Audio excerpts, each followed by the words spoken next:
السلام عليكم، ايه الاخبار؟ عاملين ايه؟ الحقيقه ان انا كنت جاي اتكلم معاكم في موضوع مهم كده من ضمن المواضيع اللي احنا بنتكلم فيها. انا بقالي تقريبا 42 يوم ما نزلتش فيديوهات خالص.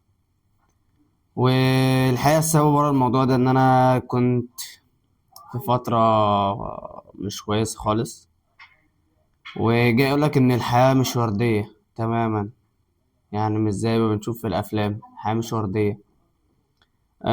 طبيعي ان انت تقع ويحصل لك مشاكل تحس نفسك الدنيا بايظة معاك وحياتك وقفت وفي مشاكل كتير. بس الفكرة بقى ان انت ما تستسلمش للمشاكل دي.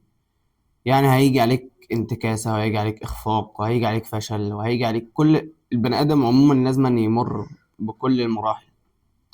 والدرس المستفاد اللي انا اتعلمته ان الحياة بتكمل عادي. يعني الوقت قادر يخلي اللي ما كانش عادي يبقى عادي، او الوقت قادر يمحي كل حاجة. يعني الواحد لو بص في حياته كده هيلاقي إن الفرح لحظي والزعل لحظي، المشاكل لحظية والفشل.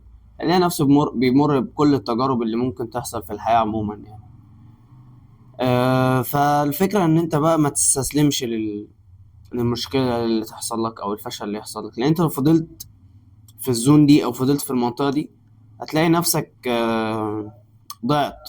يعني وفضلت غرقان مكان ما وقعت. هي الفكرة إن أنت تفضل بقى تحاول وتحارب كده عشان تقدر تطلع من الزون اللي أنت وقعت فيها دي، سواء بقى زعل، سواء مشاكل حصلت لك، سواء أي حاجة. المهم إن أنت ما تستسلملهاش، عشان لو استسلمت لها هتلاقي نفسك العمر جري بيك وأنت لسه قاعد في نفس المنطقة اللي أنت فيها دي. فعادي، وقعت قوم تاني، فشلت حاول تاني وتالت. أصل أنت زي ما قال الدكتور ممدوح نصر الله قبل كده، أنت ما وراكش حاجة. قول لي أنت وراك إيه؟ أنت ما وراكش حاجة تعملها غير اللي أنت بتعمله. فخلاص يعني مفيش تسليم. اللي وراك هو اللي وراك، يعني مش هيتغير. الوقت قادر بيغير كل حاجة، يعني كل حاجة بتعدي، كل حاجة حرفيا بتعدي. الوقت بيمحي كل حاجة وقادر يغير كل حاجة. زعل عدى عليك عادي، فرح عدى عليك عادي، كل حاجة هتعدي.